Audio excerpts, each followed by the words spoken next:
একটি সাধারণ পেন্টিংয়ের দাম $1 বিলিয়ন কেন? এতে এমন কি আছে? দেখুন, ঘটনাটি 500 বছর আগে। আপনার আমার প্রিয় লিওনার্দো দা ভিঞ্চি কাকা লিজা নামের এক মহিলার ছবি আঁকছিলেন। তিনি এতটা সূক্ষ্মভাবে কাজ করছিলেন যে আঁকতে আঁকতে 10 বছর পার হয়ে যায় এবং দা ভিঞ্চি কাকা মাঝপথেই মারা যায়। তবে পেন্টিংটি তখনও পুরোপুরি শেষ হয়নি। পেন্টিংটি অসম্পূর্ণ একথা তোয়াক্কা না করেই ফ্রান্সের এক রাজা এটি কিনে নেন। এরপর অনেক রাজার হাত ঘুরে 1800 সালে এটি নেপোলিয়নের কাছেও ছিল। যেহেতু বড় বড় মানুষের কাছে পেন্টিংটি ছিল, তাই এটি কিছুটা ফেমাস হতে শুরু করেছিল।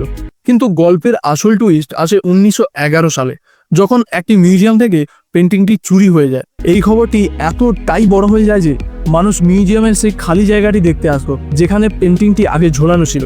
পেন্টিংটি খোঁজার চক্করে সে সময়ের বিখ্যাত পেন্টার পাবলো পিকাসোকেও পুলিশ ধরেছিল।